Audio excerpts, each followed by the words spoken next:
She shouldn't have been tempted. This is what Kestrel thought as she swept the sailor's silver off the impromptu gaming table set up in a corner of the market.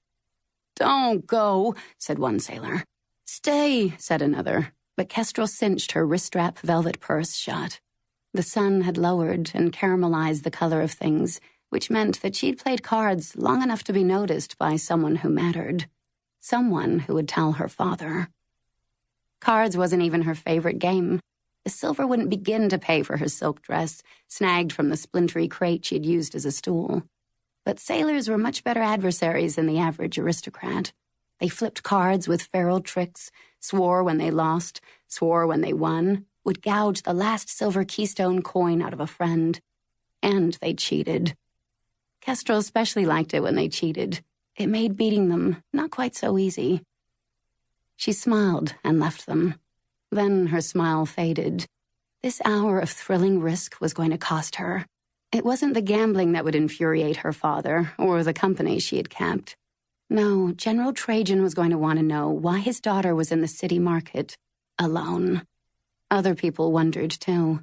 She saw it in their eyes as she threaded through market stalls offering open sacks of spice, the scents mingling with salty air that wafted from the nearby port. Kestrel guessed the words people didn't dare whisper as she passed. Of course they didn't speak. They knew who she was, and she knew what they would say. Where was Lady Kestrel's escort? And if she had no friend or family available to escort her to the market, where was her slave? Well, as for a slave, they'd been left at her villa. Kestrel did not need them. As for the whereabouts of her escort, she was wondering the same thing. Jess had wandered off to look at the wares. Kestrel last saw her weaving like a flower-drunk bee through the stalls, her pale blonde hair almost white in the summer sun.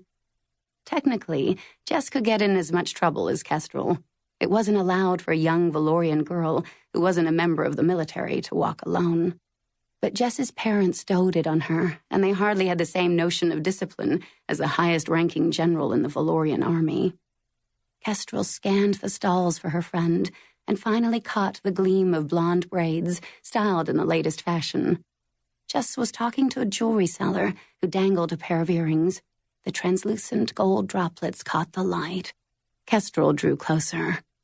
"Topaz," the elderly woman was saying to Jess, "to brighten your lovely brown eyes. Only 10 keystones." There was a hard set to the jewelry seller's mouth. Kestrel met the woman's gray eyes and noticed that her wrinkled skin was browned from years of working outdoors. She was Hirani, but a brand on her wrist proved that she was free. Kestrel wondered how she'd earned that freedom. Slaves freed by their masters were rare. Jess glanced up. "Oh, Kestrel," she breathed. "Aren't these earrings perfect?" Maybe if the weight of silver in Kestrel's purse hadn't dragged at her wrist, she would have said nothing. Maybe if that drag at her wrist hadn't also dragged at her heart with dread, Kestrel would have thought before she spoke. But instead, she blurted what was the obvious truth. "They're not topaz. They're glass." There was a sudden bubble of silence. It expanded, grew thin and sheer. People around them were listening. The earrings trembled in midair. Because the jewelry seller's bony fingers were trembling. Because Kestrel had just accused her of trying to cheat a Valorian. And what would happen next? What would happen to any Hirani in this woman's position? What would the crowd witness? An officer of the city guard called to the scene, a plea of innocence ignored, old hands bound to the whipping post, lashes until blood darkened the market dirt. "Let me see," Kestrel said, her voice imperious, because she was very good at being imperious. She reached for the earrings and pretended to examine them. "Ah, it seems I was mistaken. Indeed, they are topaz."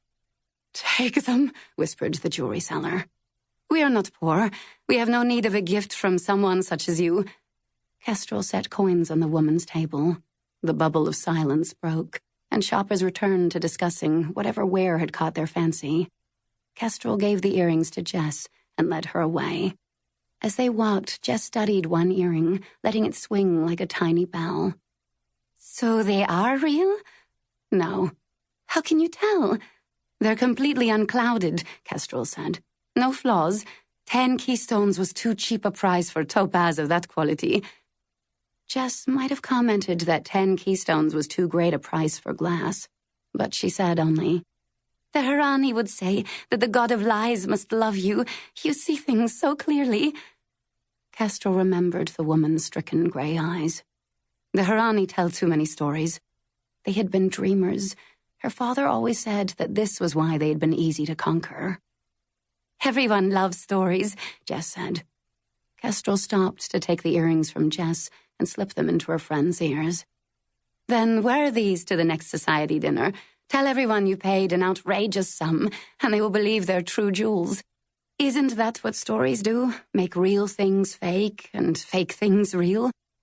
Jess smiled, turning her head from side to side so that the earrings glittered.